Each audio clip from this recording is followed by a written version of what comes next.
தேவ வார்த்தை ஐக்கியத்திற்கு நான் உங்களை வரவேற்கிறேன். நஞ்சரல் சண்டியாகோ. நீங்கள் கேட்டுக்கொண்டிருப்பது verse by verse Bible study. ஜெபிக்கலாம். பிதாவே, இயேசுவின் நாமத்தினால் வருகிறோம். தாப்பனே, நீர் பெரியவர், ஒருவராய் ஞானமுள்ள தேவன். தாப்பனே, உம்முடைய வார்த்தைகளையும் பாதைகளையும் எங்களுக்கு வெளிப்படுத்த வேண்டுமா ஜெபிக்கிறோம். தாப்பனே, உம்முடைய ஞானம், புத்தி, அறிவு, வெளிச்சத்தினால் எங்களை நிரப்ப வேண்டுமா ஜெபிக்கிறோம். தாப்பனே, கிறிஸ்துவில் நாங்கள் பலப்பட்டு உறுதிப்பட நீர் எங்களுக்கு உதவி செய்ய வேண்டுமா ஜெபிக்கிறோம். கிறிஸ்துவை குறித்த கிருபையிலும் அறிவிலும் விசுவாசத்திலும் நாங்கள் வளர எங்களுக்கு உதவி செய்ய வேண்டுமா ஜெபிக்கிறோம். தாப்பனை, இப்பொழுதே நீர் உம்முடைய பலத்த கரத்தை நீட்டி மக்களை குணமாக்க வேண்டுமா ஜெபிக்கிறேன். தேவைகளை சந்திக்க வேண்டுமா ஜெபிக்கிறேன். தாப்பனே, மக்களுடைய ஆசைகள், இருதயத்தின் விருப்பங்கள் பூரணமாகட்டும். பிதாவே, ஆறுதல் உண்டாகட்டும், சமாதானம் உண்டாகட்டும். பிதாவே, இந்த காலத்திற்கு எங்களுக்கு தேவையான சரியான வார்த்தைகளை கொடுக்க வேண்டுமா ஜெபிக்கிறோம். எங்கள் வாழ்க்கைக்கு தேவையான பதில்களை வெளிப்படுத்த வேண்டுமா ஜெபிக்கிறோம். பிதாவே, நீர் எங்கள் ஜெபத்தை கேட்டு பதில் கொடுத்தபடியால் ஸ்தோத்திரம். இயேசுவின் நாமத்தினால் பிதாவே, ஆமென். ஹல்லேலூயா, ஹல்லேலூயா டு ஜீசஸ். நம்முடைய தேவன் சர்வ வல்லவர், நம் மீது அக்கறையுள்ளவர், நமக்கு உதவி செய்கிறவர், நம்மேல் அன்பாக இருக்கிற தேவன், நமக்கு நன்மை செய்ய வேண்டும் என்று விரும்புகிற தேவன், நம்மேல் இரக்கமுள்ளவராயிருக்கிறார். நம்மை ஆசிர்வதிக்க வேண்டும் என்று அவர் திட்டம் தீட்டி வைத்திருக்கிறார். நமக்காக ஆசீர்வாதங்களை கிறிஸ்துவுக்குள் ஆயத்தம் பண்ணி வைத்திருக்கிறார். நீங்கள் கேட்குறதுக்கு முன்னாடியே உங்களுக்கு பதிலையும் ஆசீர்வாதத்தையும் நல்ல எதிர்காலத்தையும் ஆயத்தம் பண்ணியிருக்கிறார். வேதத்தில் நம்ம ஒரு சில வசனங்கள் எல்லாம் படித்து பார்க்கும்போது ஆச்சரியமாக இருக்கும். உதாரணத்துக்கு பார்த்தீங்கன்னா, எபேசியருக்கு எழுதின நிருபம் 1 அதிகாரம்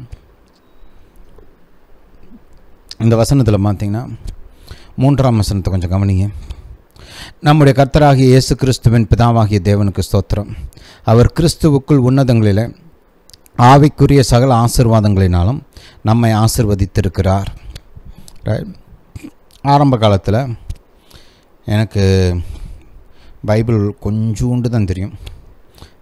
ஏதோ கொஞ்சம் கிறிஸ்தவ பின்னணி இருந்ததுனால அங்கே இங்கே கொஞ்சம் தெரியும்.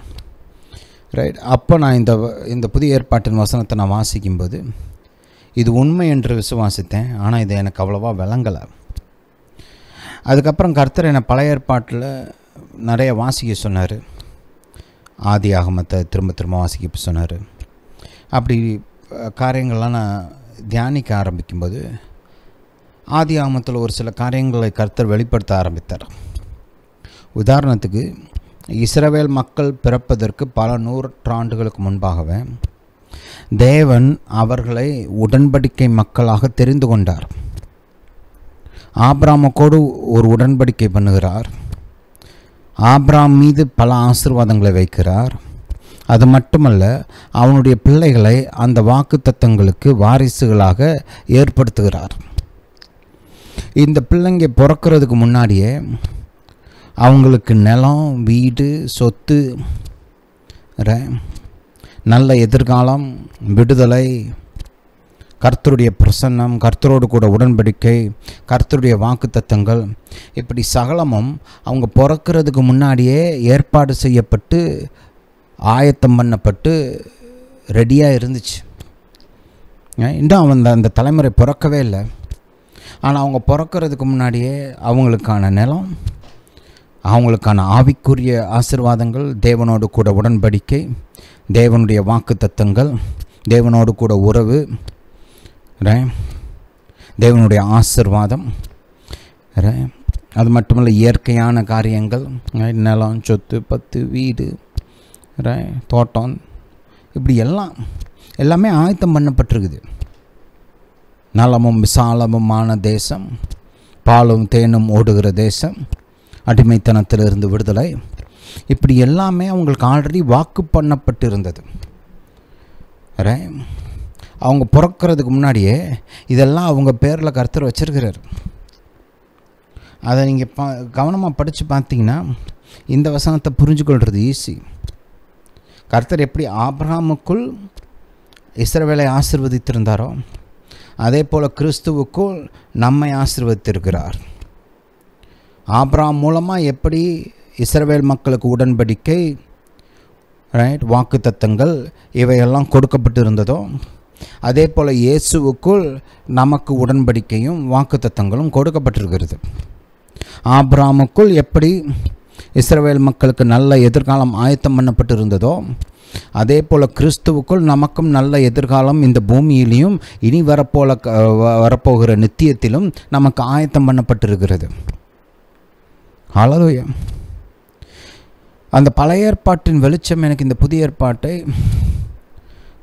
நல்லா விளங்கி கொள்ள உதவி செய்தது. நான் அடிக்கடி சொல்லுவேன், திரும்ப திரும்ப சொல்கிறேன், பழைய ஏற்பாட்டை பயபக்தியோடு படிங்க.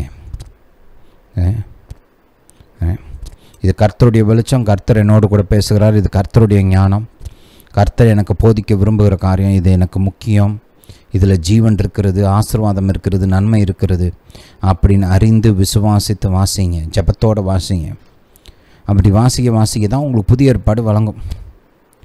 இதில் சிம்பிளாக ஒரு வசனம் இருக்குது, ஆனால் இதே பழைய ஏற்பாட்டில் படிச்சுன்னு பார்த்தீங்கன்னா பல விதங்களில் இந்த சத்தியம் போதிக்கப்படுகிறது. அதை படிச்சிங்கன்னா இது உங்களுக்கு நல்லா விளங்கும், தெளிவாக வழங்கும். ஹல்லேலூயா, ஹல்லேலூயா டு ஜீசஸ். சரி, மைண்டில் வச்சுக்கோங்க அதெல்லாம். கலாத்தியருக்கு போவோம். கலாத்தியர் 2ஆம் அதிகாரம் 17-18 வாசிப்போம். போன மெசேஜில் இது குறித்து தியானிக்க ஆரம்பித்த அந்த 2 வசங்களையும் மறுபடியும் இன்றைக்கி இந்த சத்தியத்தை கொஞ்சம் கவனிப்போம். கிறிஸ்துவுக்குள் நீதிமான்களாக்கப்படும்படி நாடுகிற நாமும் பாவிகளாக காணப்படுவோமானால் கிறிஸ்து பாவத்திற்கு காரணரோ? அந்த சத்தியத்தை, அந்த கேள்விக்கு தான் இன்றைக்கி பதில் சொல்ல போகிறோம். ரைட், போன மெசேஜில் இந்த முதல் பகுதியை வாசித்தோம் இல்லையா, அதை குறிப்பாக தியானித்தோம். கிறிஸ்துவுக்குள் நீதிமான்களாகும்படி ஆக்கப்படும்படி நாடுங்கள் அப்படின்னு சொல்லி போன மெசேஜில் அந்த சத்தியத்தை தியானித்தோம். 17-18 ரெண்டையும் சேர்த்து வாசிச்சிருவோம், அதுக்கப்புறம் அதை கொஞ்சம் தியானிக்க ஆரம்பிக்கலாம். கிறிஸ்துவுக்குள் நீதிமான்களாக்கப்படும்படி நாடுகிற நாமும் பாவிகளாக காணப்படுவோமானால் கிறிஸ்து பாவத்திற்கு காரணரோ? அல்லவே. நான் இடித்து போட்டவைகளையே நான் மறுபடியும் கட்டினால் பிரமாணத்தை மீறுகிறவன் என்று காணப்படுவேன். ஹல்லேலூயா. 19 சேர்த்து வாசிச்சிருவோம். தேவனுக்கென்று பிழைக்கும்படி நான் நியாயப்பிரமாணத்தினாலே நியாயப்பிரமாணத்திற்கு மரித்தேனே. இந்த 3 ஸ்டேட்மெண்ட்லேயும் நிறைய காரியங்கள் புதிஞ்சிருக்குது. ரைட், அதனால தான் படிப்படியாக பிட் பை பிட் ஒவ்வொரு வசனத்தையும் பிரித்து நம்ம தியானித்து கொண்டு இருக்கிறோம். ரைட், முதல் 17ஆம் வசனத்தின் முதல் பகுதியை போன மெசேஜில் பார்த்தோம். இன்றைக்கி 2வது பகுதியை வாசிக்க போகிறோம். ஒரு கேள்வி கேட்குறாரு பாருங்களேன். கிறிஸ்துவுக்குள் நீதிமான்களாக்கப்படும்படி நாடுகிறோம். ரைட், இயேசுவை விசுவாசித்து அவர் மேல் வைத்திருக்கிற விசுவாசத்தினால் நான் நீதிமான், அந்த தகுதியை நான் நாடுகிறேன். இயேசுவின் மூலமாக நீதியை, தேவ நீதியை நான் நாடுகிறேன். ரைட் இல்லையா? அதுதான் ஒரு கிறிஸ்தவனுடைய பொசிஷன், ஸ்டாண்டு.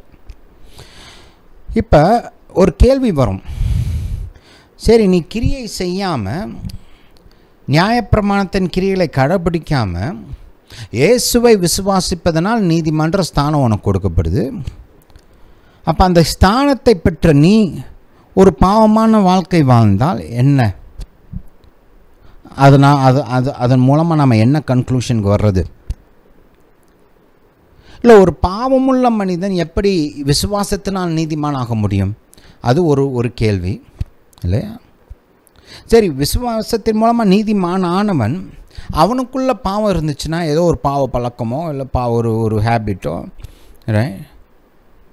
இல்லை ஒரு தொடர்ச்சியான பாவ வாழ்க்கையோ இருந்துச்சுன்னா என்ன பண்ணுறது? சரி, அப்படி ஒரு மனிதனுக்குள்ள, விசுவாசிக்குள்ள, ரட்சிக்கப்பட்ட மறுபடியும் பிறந்த தேவ நீதியை பெற்ற ஒரு மனிதனுக்குள்ள இந்த மாதிரி பாவம் இருந்துச்சுன்னா அதன் மூலமாக நம்ம என்ன கன்க்ளூஷனுக்கு வர்றது? கிறிஸ்து பாவத்திற்கு காரணரா? ஏன் இந்த கொஸ்டின் வருது? ஏன்னா நீதிமான்ற தகுதி ரொம்ப முக்கியமான ஒரு தகுதி. அந்த ரைட் ஸ்டாண்டிங் அப்படின்னு சொல்கிறோம், கர்த்தர் முன்பாக நிற்கக்கூடிய ஒரு தகுதி. கர்த்தர் இவன் நீதிமான் அப்படின்னு சொன்னார்னா அதுக்கு பல காரணங்கள், அதனால் ஒரு மனுஷனுக்கு பல ஸ்லாக்கியங்கள் இருக்குது. அந்த நீதிமானுக்குரிய ஆசீர்வாதம் பூரா அந்த மனிதன் மேல் வரும். புரியுதா? அப்போ அது வந்து ரொம்ப வேதத்தில் ரொம்ப முக்கியமான ஒரு ஸ்தானம். நீங்கள் பைபிளில் படிச்சிருப்பீங்க, நீதிமானை கர்த்தர் தப்புவிப்பார், நீதிமான் வாழ்வான், ரைட், நீதிமானை தீங்கு அணுகாது, இப்படி பல காரியங்களை நீங்கள் வாசிச்சிருப்பீங்க இல்லையா? அல்லேலூயா. அதெல்லாம் நீதிமானுக்குரிய ஆசீர்வாதம். அப்போ கர்த்தர் ஒரு மனுஷன் நீதிமான் அப்படின்னு அறிவிச்சார்னா அது வந்து லேசப்பட்ட காரியம் கிடையாது. அப்போ அவ்வளோ பெரிய ஒரு முக்கியமான ஒரு தகுதியை, ஒரு ஈவை கர்த்தர் ஒரு மனுஷனை கொடுக்குறாரு. அந்த மனுஷன் பாவத்துக்குள்ளே இருந்தால் என்ன செய்கிறது? அப்படிப்பட்ட ஒரு மனிதனுக்கு இப்படிப்பட்ட ஸ்லாக்கியத்தை கொடுக்குற கர்த்தர் பாவத்திற்கு காரணரோ? கேள்வி வரும்ல. இப்போ ரட்சிக்கப்பட்ட நிறைய பேருக்கு பாருங்கள், நீங்கள் நீதிமான், நீ விசுவாசத்தினால் நீதிமான் அப்படின்னு போதிக்கும்போது அவங்களுக்குள்ள ஒரு கேள்வி எழும்பு. என்ன கேள்வி?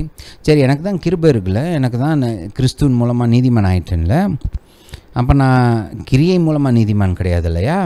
அப்போ நான் எப்படிப்பட்ட கிரியைனாலும் செய்யலாமா அப்படின்ற ஒரு கேள்வி வரும். ஏன் வரும்னா, அவனுக்குள்ளே இருக்குது பாவம் சுபாவம் இருக்குது, மாம்சம் இருக்குது. அது வந்து பாவம் செய்கிறதுக்கு ஒரு ரீசனை தேடும். அந்த பாவ சுபாவமும் மாம்சமும் அந்த ரீசனை தேடுறதுனால அவனுக்குள்ளே இப்படி ஒரு கேள்வி வரும்.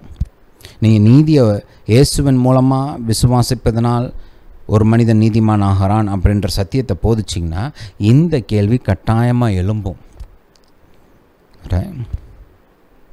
பழைய ஏற்பாட்டில் ஒரு வசனம் இருக்குது. இங்கே வர்றதுக்கு முன்னாடி அதை கொஞ்சம் போய் பார்ப்போம். இதை இன்னும் கொஞ்சம் ஆழமாக பார்க்குறதுக்கு முன்னாடி அந்த வசனத்தை கொஞ்சம் கவனிப்போம். சங்கீதம் 50ஆம் சங்கீதத்துக்கு போங்க. சங்கீதம் 50. இங்கே கர்த்தர் வந்து ஒரு கேள்வி கேட்குறாரு. தன்னுடைய ஜனத்தை பார்த்து தான் கேட்குறாரு. என்ன கேட்குறாருன்னா, ஓகே 16 பார்ப்போம். தேவன் துன்மார்க்கனை நோக்கி, நீ என் பிரமாணங்களை எடுத்துரைக்கவும் என் உடன்படிக்கையை உன் வாயினால் சொல்லவும் உனக்கு என்ன நியாயம் உண்டு? ஏன்னா நீ என் உடன்படிக்கையை மீறி தான் பாவம் செஞ்சுருக்கிற. இப்போ நீ எதுக்கு என் உடன்படிக்கையை உன் வாயில் வச்சு அதை சொந்தம் கொண்டாடுற, அதை எடுக்கிற அப்படின்னு கேட்குறாரு. 17 சிற்சையை நீ பகைத்து, கர்த்தர் சொன்ன அந்த கரெக்ஷன்லாம் ஏற்றுக்காமல் அதை வெறுத்து பகைத்து என் வார்த்தைகளை உனக்கு பின்னாக எரிந்து போடுகிறாய். எனக்கு வேண்டாம் தூக்கி போட்டு முதுகு பின்னாடி போட்டு அதை கவனிக்கிறது கூட கிடையாது. 18 கவனிக்க, நீ திருடனை காணும்போது அவனோடு ஒரு நிமித்தம் ஒருமித்து போகிறாய், விபச்சாரரோடும் உனக்கு பங்கு உண்டு. உன் வாயை பொல்லாப்புக்கு திறக்கிறாய், உன் நாவு சற்பனையை வஞ்சனையை பிணைக்கிறது. நீ உட்கார்ந்து உன் சகோதரனுக்கு விரோதமாய் பேசி உன் தாயின் மகனுக்கு அவதூறு உண்டாக்குகிறாய். கவனிங்க, இந்த பாயிண்ட்டை கொஞ்சம் கவனிங்க. இவைகளை நீ செய்யும்போது நான் மௌனமாயிருந்தேன், உன்னைப் போல் நானும் இருப்பேன் என்று நினைவு கொண்டாய். ஆனாலும் நான் உன்னை கடிந்து கொண்டு அவைகளை உன் கண்களுக்கு முன்பாக ஒவ்வொன்றாக நிறுத்துவேன். கவனிங்க, மனுஷன் பாவத்தை செஞ்சுக்கிட்டே இருக்கிறான், அவன் மேலே இன்னும் நியாய தீர்ப்பு வர்ற.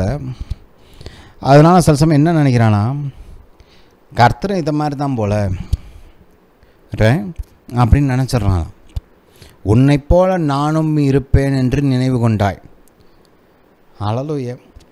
பாருங்கள், இன்றைக்கி மனுஷன் பலவிதமான தெய்வங்களை உருவாக்குறதுக்கு காரணம் இருக்குது. ஏன்னா ஒவ்வொருத்தனும் தன்னுடைய இச்சைக்கு ஏற்றபடி வாழ வேண்டும் என்று விரும்புகிறான். தன்னுடைய ஆசையின்படி, தன்னுடைய மன விருப்பத்தின்படி வாழ வேண்டும் என்று விரும்புகிறான். அதனால் அவனுக்கு ஏற்ற விதத்தில் அவனாக ஒரு காரியத்தை கற்பனை பண்ணி அவனாக ஒரு தெய்வத்தை உருவாக்கி, இதுதான் என் தெய்வம், என் தெய்வம் இப்படி இப்படி இருக்கும், என் தெய்வம் இப்படிப்பட்ட தெய்வம் அப்படிப்பட்ட தெய்வம், என் தெய்வம் இதை செய்யும் இதை செய்யாதுன்னு இவனாக ஒரு கதையை உருவாக்குறான். ஏன் உருவாக்குறான்னா, இவனுக்கு ஏற்ற விதத்தில் அந்த தெய்வம் இருக்க வேண்டும், இவனுடைய வாழ்க்கை முறைக்கு இவனுடைய மன விருப்பங்களுக்கு ஏற்ற விதத்தில் அது இருக்கணும். கர்த்தருக்கு ஏற்ற விதத்தில் நான் வாழ போகிறேன்னு இல்லை, என் விருப்பத்துக்கு ஏற்ப இந்த தெய்வம் இருக்கணும் அப்படின்னு அவன் நினைக்கிறான். புரியுதா? பல கோத்திரங்களில் பார்த்திங்கன்னா, ஒரு சிலர் பார்த்திங்கன்னா அவங்க தொழிலே திருடுறதாக இருக்கும். திருட போகிறதுக்கு முன்னாடி அவங்களுடைய குறிப்பான அந்த தெய்வங்களை வழிபட்டுட்டு, நான் திருட போகிறேன், நீ என்னை காப்பாற்றணும், நான் இந்த திருட்டு முயற்சி வெற்றி பெறணும்னு பூஜை பண்ணிவிட்டு கிளம்புவாங்க. இப்படிலாம் காரியங்கள் இருக்குது. ஹல்லேலூயா. இப்படி பல விதங்களில் பல காரியங்களை பலர் செய்கிறாங்க. அதாவது அவங்களுடைய சாயலுக்கு ஒப்பாக ஒரு தெய்வத்தை இவங்க உருவாக்கிக்கிறாங்க. கர்த்தர் சாயலுக்கு ஏற்ப என்ன உருவாக்கியிருக்கிறான்ற சத்தியம் அவங்களுக்கு விளங்கலை. இவங்க சாயலுக்கு ஏற்ற மாதிரி அவங்க ஒரு தெய்வத்தை அவங்களாம் உருவாக்கிக்கிறாங்க. புரியுதா? ஹல்லேலூயா. இதெல்லாம் புரிஞ்சுக்கணும். இன்றைக்கி ஏன் ஆயிரக்கணக்கான கோடிக்கணக்கான தெய்வங்கள்லாம் இருக்குது அப்படின்னா, ஒவ்வொருத்தனும் ஒவ்வொரு விதமாக கற்பனை பண்ணி ஒவ்வொரு விதமாக ஒவ்வொரு காரியத்தை அவனாக ஒன்று செஞ்சுக்கிறான். சரி, இதை மைண்டில் வச்சுக்கோங்க. இப்போது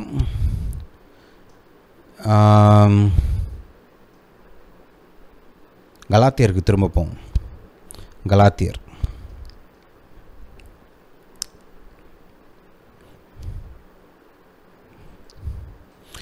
கலாத்தியர் 2ஆம் அதிகாரம். இங்கே கேள்வி என்னென்னா, சரி இப்படி நீ இலவசமாக நீதிமான், கிரியை இல்லாமல் நீதிமான் அப்படின்னா, விசுவாசத்தினால் மட்டும் இயேசுவை நான் விசுவாசிப்பதனால் நீதிமான் அப்படின்றதுனால அப்படிப்பட்ட தகுதியை பெற்ற ஒரு மனிதனுக்குள்ள பாவம் இருக்குமானால், அப்போ கிறிஸ்து பாவத்திற்கு காரணரோ? அதான் கேள்வி. கிறிஸ்து பாவத்திற்கு காரணரோ? பதில் என்ன? அல்லவே. அதான் பதில். 2 வசனத்தை நம்ம குறிப்பாக போய் பார்ப்போம். முதலாவது, இயேசு இந்த விதமாக யோவான் ஸ்நானகன் எழுதின சுவிசேஷத்தில் இப்படி சொல்கிறார். 8ஆம் அதிகாரத்தை கவனிங்க. நம்மளுக்கு தெரியும், ரைட்? விபச்சாரத்தில் பிடிப்பட்ட பெண், அவளை நியாயத்திற்கும்படி பரிசேயர் வற்புறுத்துறாங்க. அப்போ கர்த்தர் பார்த்திங்கன்னா, பாவம் செய்யாதவன் கல் எடுத்து அடி அப்படின்னு சொன்னதுக்கப்புறம் குற்ற மனசாட்சி, ரைட், குத்தவும் மனசாட்சி குத்த ஒவ்வொருத்தனா கல்லை கீழே போட்டு கிளம்பிட்டாங்க. ஏன்னா எல்லாருமே பாவம் செஞ்சுருக்குறாங்க இல்லையா? அது எல்லோரும் போனதுக்கப்புறம் ஏசப்பா அந்த ஸ்திரியை பார்த்து கேட்குறாரு. 10ஆம் வசனத்திலிருந்து வாசிப்போம். இயேசு நிமிர்ந்து அந்த ஸ்திரியை தவிர வேறொருவரையும் காணாமல், ஸ்திரியே, உன்மேல் குற்றம் சாட்டினவர்கள் எங்கே? ஒருவனாகிலும் உன்னை ஆக்கினைக்குள்ளாக தீர்க்கவில்லையா என்றார்.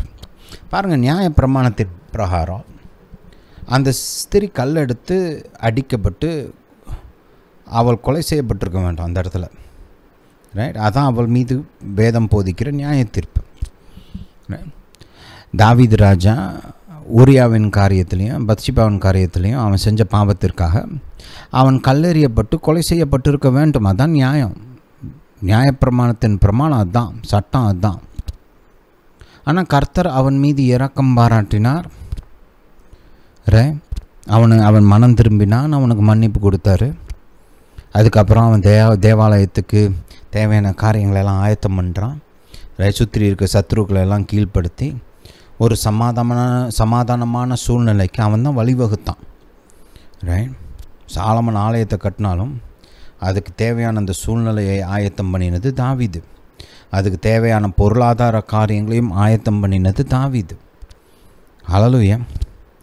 தாவீது கர்த்தரை தேடி பெற்றுக்கொண்ட அந்த வாக்கு தத்தத்தை நிமித்தம் தான் சாலமன் தேவாலயத்தை கட்டினான். புரியுதா? ரைட்? ஆனால் கவனிங்களேன், நியாயப்பிரமாணத்தை கரெக்டாக அப்படியே அப்ளை பண்ணியிருந்தா தாவீது செத்துருக்கணும். அதே போல் இந்த ஸ்திரியும் இங்கே மரித்திருக்க வேண்டும். ஆனால் அவங்க 2 பேருக்குமே கர்த்தர் வாய்ப்பு கொடுத்தார். மனம் திரும்பி அவருக்காக வாழ வேண்டும் என்ற வாய்ப்பு. இங்கே மன்னிப்பு கொடுக்கப்பட்டதின் நோக்கம் அவன் தொடர்ந்து பாவம் செய்ய வேண்டும் என்பதற்காக அல்ல. நமக்கு தெரியும், தாவீது அந்த காரியத்திலிருந்து மனம் திரும்பினதுக்கப்புறம் அப்படிப்பட்ட ஒரு காரியத்தை அவர் மறுபடியும் பண்ணவே கிடையாது. இங்கே இந்த ஸ்திரீத்தையும் கர்த்தர் என்ன சொல்கிறாரு கவனிங்க. மறுபடியும் இயேசு 11 கவனிப்போம். அதற்கு அவள், இல்லை, வேறு யாரும் இல்லை, என்னை கல்லெறியறதுக்கு யாரும் இங்கே இல்லை அப்படின்னு சொன்னோன்னே, அவர், இல்லை ஆண்டவரே என்றால், இயேசு அவளை நோக்கி, நானும் உன்னை ஆக்கினைக்குள்ளாக தீர்க்கிறதில்லை, நீ போ, இனி பாவம் செய்யாதே என்றார். நீ போய் இன்னும் நல்லா பாவம் பண்ணுமான்னு சொல்லலை. அதெல்லாம் உனக்கு கண்டுக்காத, இனிமேல் அவங்க உன்னை பிடிச்சாங்கன்னா நான் பார்த்துக்கிறேன், நான் உன்னை எஸ்கேப் பண்ண விட்டுறேன், நீ தொடர்ந்து பாவம் பண்ணிக்கிட்டே இரு அப்படின்னு சொல்லலை. அவர் என்ன சொல்கிறாரு, எதுக்கு இறக்கம் காமிக்கிறாரு, எதுக்கு அந்த ஸ்திரியை அங்கே வச்சு கல்லெறிஞ்சு கொள்ளாமல் எதுக்கு அவளுக்கு மன்னிப்பு கொடுத்து எதுக்கு விடுதலை கொடுக்குறாரு? அவளுடைய வாழ்க்கை நன்றாக அமைய வேண்டும், ஒரு நல்ல வாழ்க்கை அமைவதற்கான வாய்ப்பு அவளுக்கு கொடுக்கப்பட வேண்டும் என்று விரும்பி கர்த்தர் செய்கிறார். அதனால் போகும்போது அவருக்கு என்ன டைரக்ஷன் சொல்கிறாரு கர்த்தர்? ரைட், நீ போ, இனி பாவம் செய்யாதே. பாருங்க, கிறிஸ்து பாவத்தை பெருக்கிறவர் கிடையாது, பாவத்தை ப்ரொமோட் பண்ணுறவர் கிடையாது, பாவிகளை விடுவிக்கிறவர். பாவிகளுக்கு மனம் திரும்புதலை கொடுத்து அவர்களுக்கு ஒரு நல்ல வாழ்க்கைக்கான வாய்ப்பை கொடுக்கிறவர். புரியுதா? பாவிகளுடைய மரணம் கர்த்தரை பிரியப்படுத்துவது கிடையாது. கர்த்தரோட விருப்பம் என்னன்னா, ஒரு மனுஷன் மனம் திரும்பி நல்லா இருக்கணுன்றது தான் அவருடைய விருப்பம். எப்பொழுதுமே அதுதான். மனம் திருப்புறதுக்கு பல வாய்ப்புகளை கொடுத்துக்கிட்டே இருப்பார். ஒரு மனுஷன் அதை எடுத்துக்கிட்டு திருந்தி வாழ்ந்தானா அவன் நல்லா இருப்பான். ஹல்லேலூயா. இது ஒரு பாயிண்ட், இதை மைண்டில் வச்சுக்கோங்க. அடுத்து ரோமரில் ஒரு காரியத்தை கவனிப்போம். ரோமர் 5ஆம் அதிகாரம் எப்படி முடியுதுன்றதை கொஞ்சம் கவனிங்க. நீங்கள் நம்ம ஏற்கனவே பார்த்த பிரகாரம் 3ஆம் அதிகாரம் 4, 5 நம்ம தொடலை, ஏன்னா அதுக்குள்ளே போகிறதுக்கான அவசியம் நமக்கு அப்போ ஏற்படலை. 3, 4, 5 இது எல்லாமே இயேசுவின் மூலமாக, இயேசுவின் மீது வைக்கும் விசுவாசத்தின் மூலமாக நியாயப்பிரமாணம் அல்லாமல் தேவநீதி வெளிப்பட்டிருக்கிறது. கிறிஸ்துவின் மூலமாய் தேவநீதி வெளிப்பட்டிருக்கிறது. கிறிஸ்துவை விசுவாசிக்கும் ஒவ்வொருவனும் நீதிமான் என்ற சத்தியம் போதிக்கப்படுது. ரைட், பல விதங்கள் அது சொல்லப்படுகிறது, விதவிதமாக அதை எக்ஸ்பிளைன் பண்ணுறாரு கர்த்தர். ஆனால் மைய கருத்து என்னென்னா, இயேசு கிறிஸ்துவை விசுவாசிப்பதனால் ஒரு மனிதன் நீதிமான், நியாயப்பிரமாணத்தின் கிரியை அல்லாமல் தேவநீதி வெளிப்பட்டு இருக்கிறது. இதுதான் போதனை. ரைட், சரி, அந்த போதனையோட முடிவில் ஒரு கேள்வி வருது. கவனிங்க, 19 வாசிப்போம். அன்றியும் ஒரே மனுஷனுடைய கீழ்ப்படியாமையினாலே அநேகர் பாவிகளாக்கப்பட்டது போல ஒருவனுடைய கீழ்ப்படிதலினாலே அநேகர் நீதிமான்களாக்கப்படுவார்கள். இது கரெக்டு, இது நியாயம்தான் இல்லையா? ஏன்னா ஆதாமுடைய பாவத்தினால்தான் மொத்த மனுக்குலமும் பாவத்துக்குள்ளே விழுந்துச்சு.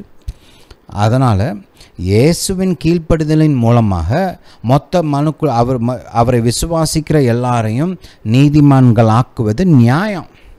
ஏன்னா வீழ்ச்சி அதே மெத்தடில் தான் உண்டாச்சு. வீழ்ச்சி அந்த மெத்தடில் உண்டானதுனால அதிலிருந்து வெளியில் வர மீட்பும் அதே விதமாக உண்டாவது நியாயம். ஏன்னா ஒரு மனுஷன் பிறக்கும்போதே பாவ சுபாவத்தோடு பிறக்கிறான். அந்த ஆதாமின் பாவம் ஒவ்வொரு மனிதனையும் தீட்டுப்படுத்துகிறது. அவன் வாழ்க்கை ஆல்ரெடி அது ஃபிக்ஸ் பண்ணிடுது, அந்த டைரக்ஷனில் அனுப்பிச்சுன்னா ரெடி பண்ணி விட்டுருச்சு. ரைட், அவன் பிறக்கும்போதே அந்த பாவ சுபாவத்தோடு பிறகுறான். அதனால் ஏதாவது ஒரு வகையில் அவன் கட்டாயம் பாவம் செய்வான். பாவ அளவுகள் வித்தியாசப்படுமே தவிர, பாவ விதங்கள் வித்தியாசப்படுமே தவிர அவன் பாவம் செய்கிறது உறுதி. ஒரு சிலர் பாவத்துக்கு கொஞ்சமாக இடம் கொடுப்பாங்க, ஒரு சிலர் நிறையா இடம் கொடுப்பாங்க, ஒரு சிலர் எக்கச்சக்கமாக இடம் கொடுப்பாங்க. ரைட், ஆனால் எல்லாரும் ஏதோ ஒரு விதத்தில் கட்டாயமாக பாவம் செய்வார்கள். ரைட், அதிலிருந்து தப்பிக்கிறதுக்கு ஒரே வழி இயேசு. புரியுதா? சரி, அதை மைண்டில் வச்சுக்கோங்க. அதனால் வீழ்ச்சி அந்த விதமாக தான் உருவாச்சு. ஆதாமுடைய பாவம் ஒரு மனுஷனுடைய பாவத்தினால் மொத்த மனுக்குலமும் விழுந்தது. எல்லாருமே பாவிகளாக்கப்பட்டார்கள். அதே போல் இப்போ இயேசுவினுடைய கீழ்ப்படிதல் எல்லா மனுஷனையும் நீதிமானாக்குகிறது. அதாவது எல்லா மனுஷன்னா அவரை விசுவாசிக்கிற எல்லாவரையும் நீதிமானாக்குகிறது. வீழ்ச்சி இந்த விதமாக உண்டானதினால் மீட்பும் அதே விதத்தில் உண்டாகலாம். அது நியாயம், அது தப்பே கிடையாது. புரியுதா? அதனால் தனி மனிதனுடைய கீழ்ப்படிதனால தான் நீதிமான் ஆகணும் அப்படின்னு நம்ம வலியுறுத்துறதுக்கு அவசியம் கிடையாது. இயேசுடைய கீழ்ப்படிதல் மூலமாக ஒரு மனுஷன் நீதிமான் ஆகலாம். ஏன்னா ஆதாமுடைய பாவத்தினால் மனுக்குலம் பாவத்துக்கு உட்படுத்தப்பட்டது. அதனால் இயேசுடைய கீழ்ப்படிதல் மனுக்குலத்தின் மீது நீதியை கொண்டு வர முடியும். அவரை விசுவாசிக்கிற ஒவ்வொருவர் மீதும் நீதியை கொண்டு வர முடியும். அப்படி தான் கர்த்தர் ஏற்பாடு பண்ணியிருக்கிறார். 20 வசனம், மேலும் மீறுதல் பெருகும்படி நியாயப்பிரமாணம் வந்தது. நம்ம ஆல்ரெடி பார்த்தோம், நியாயப்பிரமாணம் பாவத்தை உருவாக்குவது கிடையாது. நியாயப்பிரமாணம் வெளிச்சம், தேவனிடத்திலிருந்து நமக்கு கொடுக்கப்பட்ட வெளிச்சம். நியாயப்பிரமாணம் ஜீவன். நியாயப்பிரமாணத்தை கடைபிடிக்கிறவன் அதனால் அழிய மாட்டான், அதனால் வாழ்வான், அதனால் பிழைத்திருப்பான். ஹல்லேலூயா. நியாயப்பிரமாணத்தை கரெக்டாக கடைபிடிச்சா என்ன உண்டாகும்? ஜீவன் உண்டாகும். ஹல்லேலூயா. ஆசீர்வாதம் உண்டாகும், நன்மை உண்டாகும், நல்ல குடும்பம் உண்டாகும், ஒரு நல்ல தேசம் உருவாகும். இன்றைக்கி நல்லா இருக்கிற ஸ்டேபிளாக இருக்கிற இந்த தேசங்களெல்லாம் போய் பார்த்தீங்கன்னா அவங்களுடைய சட்டத்திட்டங்கள்லாம் நம்முடைய பைபிள் நியாயப்பிரமாணத்தின்படி உருவாக்கப்பட்டது. அதனால தான் அந்த கண்ட்ரிகள் அதெல்லாம் தேசத்தின் சட்டமாக, the law of the land, Bible சட்டம் மட்டும் இல்லாமல் அந்த தேசத்தின் சட்டமாக, ரைட், அவைகள்லாம் எழுதப்பட்டதுனால அநேக தேசங்கள் இன்றைக்கி என்ன இருக்குது? ஒரு ஸ்டெபிலிட்டி இருக்குது, சமாதானம் இருக்கிறது, நிறைய ஆசீர்வாதங்கள் உண்டாயிருக்கிறது. புரியுதா? அதனால் நியாயப்பிரமாணத்தில் கோளாறு கிடையாது. நம்ம ஆல்ரெடி இதை குறித்து நிறையா பேசியிருக்கிறோம். நான் சும்மா இன்றைக்கி ப்ரீஃபாக அதை மென்ஷன் பண்ணுறேன். அப்போ மீறுதல் பெருகும்படி அப்படின்னா என்ன அர்த்தம்? நியாயப்பிரமாணம் இருக்கிறதுனால இப்போ மீறுறதுக்கு ஆப்பர்ச்சுனிட்டி இருக்குது. நியாயப்பிரமாணமே இல்லாதப்ப மீறுறதுக்கு அங்கே ஒன்றுமே இல்லை இல்லையா? இப்போ நான் என் பிள்ளைக்கு இந்த வேலையை நீ செஞ்சு முடிக்கணும் அப்படின்னு சொன்னேன்னா அதுக்கு அவன் 2 விதமாக ரியாக்ட் பண்ணலாம். சொன்ன வேலையை செஞ்சு முடிக்கலாம், இல்லை சொன்ன வேலையை செய்யாமல் டயத்தை வேஸ்ட் பண்ணிவிட்டு இல்லை வேறு ஏதாவது செஞ்சுக்கிட்டு இருக்கலாம் இல்லையா? ஆப்ஷன் இருக்குது அவனுக்கு. நான் அதை சொல்லவே இல்லைன்னா அந்த ஆப்ஷன் கிடையாது. அவன் என்ன செஞ்சாலும் பிரச்சனை இல்லை இல்லையா? ஏன்னா நான் ஒன்றுமே சொல்லலை. ஆனால் ஒன்ஸ் சொல்லிட்டேன்னா இப்போ அவனுக்கு 2 ஆப்ஷன் இருக்குது. ஒன்று அதை கேட்டு கீழ்ப்படியலாம், இல்லை கேட்காம கண்டுக்காமல் விட்டுறலாம் இல்லையா? அதனால் நியாயப்பிரமாணம் வந்ததுக்கப்புறம் மீறுதல் பெருகுச்சு. ஏன்னா இப்போ ஒரு ஒரு ஒரு சாய்ஸ் வந்துருச்சு, ரைட்? நியாயப்பிரமாணம் வெளிப்படுத்திட்டதுக்கப்புறம் ஒன்று கீழ்ப்படியலாம், இல்லை கீழ்ப்படியாமல் இருக்கலாம். 2 சாய்ஸ் தான். அப்போ பிரமாணம் வந்ததுக்கப்புறம் அதை மீறுவதற்கான ஆப்பர்ச்சுனிட்டிஸ் அதிகமாகிட்டே வந்துச்சு. புரியுதா? ஏன்னா இப்போ தெளிவாக சொல்லிட்டார். அதுக்கு முன்னாடி நியாயப்பிரமாணம் வர்றதுக்கு முன்னாடி யாருமே பாவம் செய்யாமலாம் இல்லை. எந்த அளவுக்கு பாவம் செஞ்சாங்கன்னா கர்த்தர் பூமியை அழிக்க வேண்டிய அளவுக்கு பாவம் செஞ்சுருந்தாங்க இல்லையா? அதான் அது எப்போ நடந்துச்சு? நியாயப்பிரமாணம் கொடுத்ததுக்கப்புறமா கொடுக்கறதுக்கு முன்னாடி தான். ஆனால் அப்போ நியாயப்பிரமாணம் இல்லாததுனால அது மீறுதல் அப்படின்னு கருதப்படலை. புரியுதா? மீறுதல்னால் என்ன? பிரமாணத்தை மீறுவது தான் மீறுதல். பிரமாணமே கொடுக்கப்படலைன்னா அங்கே மீறுதலே கிடையாது. ஆனால் அது பாவம் தான், ஆனால் மீறுதல் இல்லை. ஏன்னா பிரமாணம் இன்னும் கொடுக்கப்படலை. ஒன்ஸ் நியாயப்பிரமாணம் கொடுக்கப்பட்டதுக்கப்புறம் இப்போ அதுக்கு கீழ்ப்படியலைன்னா அது என்னது? மீறுதல். புரியுதா? ஹல்லேலூயா. அப்படி கொடுக்கப்பட்டதுக்கப்புறம் எல்லா மனுஷனும் அந்த வெளிச்சத்தை வயலேட் பண்ண அது மீறுதலாக இருந்தது. அந்த மீறுதல் பெருகுச்சு. அப்படி இருந்தும் பாவம் பெருகின இடத்துல கிருபை அதிகமாக பெருகிற்று. ஹல்லேலூயா. சரி, கிருபை எதுக்கு கொடுக்கப்பட்டது? மனுஷன் பிழைக்கணும்னு கொடுக்கப்பட்டது, மனுஷன் வாழ வேண்டும் என்று கொடுக்கப்பட்டது. கிருபையும் பாவம் பெருக வேண்டும் என்று கொடுக்கப்படவில்லை. இன்ஃபேக்ட் கிருபை பாவத்தை தடுத்து நிறுத்தும் சக்தியாக இருக்கிறது. ரைட்? அதை குறித்து நம்ம பின்னாடி பார்க்கலாம். இப்போ அதுக்குள்ளே நான் போக விரும்பலை. 21 கவனிங்க. ஆதலால் பாவம் மரணத்துக்கு ஏதுவாக ஆட்கொண்டது போல, ஏன்னா பாவத்தின் சம்பளம் மரணம் இல்லையா? கிருபையானது நம்முடைய கர்த்தராகிய இயேசு கிறிஸ்துவின் மூலமாய் நீதியினால் நித்திய ஜீவனுக்கு ஏதுவாக ஆட்கொண்டது. இப்போ இயேசு கிறிஸ்து வெளிப்பட்டதுக்கப்புறம், அவருடைய மீட்பின் மூலமாக தேவ நீதி வெளிப்பட்டதுக்கப்புறம், ரைட், இயேசுவின் மூலமாக அவர் கொடுத்த நீதியின் மூலமாக நித்திய ஜீவனுக்கு ஏதுவாக ஆட்கொண்டது. என்னது? கிருபை. கிருபை இயேசுவின் மூலமாக தேவன் கொடுத்த அந்த நீதியின் மூலமாக செயல்படுகிறது. சரி, 6ஆம் வசனத்தை கவனிங்க. சரி, இப்படி இலவசமாக நீதி பெற்றாச்சு, கிருபை பெற்றாச்சு. அப்போ ஒரு கேள்வி வரும். என்ன கேள்வி? ஆகையால் என்ன சொல்வோம்? சரி, தேவ நீதி உண்டாயிருச்சு, இயேசுவின் மூலமாக மீட்பு உண்டாயிருச்சு, கிருபை கிடைச்சிருச்சு. இப்போ என்ன சொல்கிறது? கிருபை பெருகும்படி பாவத்தில் நிலை நிற்கலாமா? கிருபை பெருகும்படி பாவத்தில் நிலை நிற்கலாம் என்று சொல்வோமா? ஒரு சிலர் அப்படி கேட்பாங்க, பாவம் இருந்துச்சுன்னா கிருபை பெருகும்னு சொல்கிறாங்களே, இப்போ நிறைய பாவம் செஞ்சால் நிறைய கிருபை வருமா? இந்த மாதிரிலாம் யோசிக்கிற ஆட்கள் இருக்கிறாங்க. அவங்களுக்குள்ள மாம்சம் இருக்குது, பாவ சுபாவம் இருக்குது, அது பாவம் செய்கிறதுக்கு எக்ஸ்கியூஸை தேடிக்கிட்டு இருக்குது. அதனால் நீதியின் போதனையை கேட்கும்போது இப்படி மாதிரி கேள்வியெல்லாம் வரும். பவுல் காலத்துலேயும் வந்துச்சு. அதனால தான் அவர் இதுக்கு பதில் சொல்கிறார். கிருபை பெருகும்படிக்கு பாவத்தில் நிலை நிற்கலாம் என்று சொல்வோமா? கூடாதே. பாவத்திற்கு மரித்த நாம் இனி அதில் எப்படி பிழைப்போம்? இயேசுவை ஏற்றுக்கொண்ட அந்த நிமிஷம் நீங்கள் பாவத்திற்கு மரிக்கிறீர்கள். ஏன்னா இயேசு மரித்தார், இயேசுடைய மரணம் உங்களுக்கு சொந்தமானது.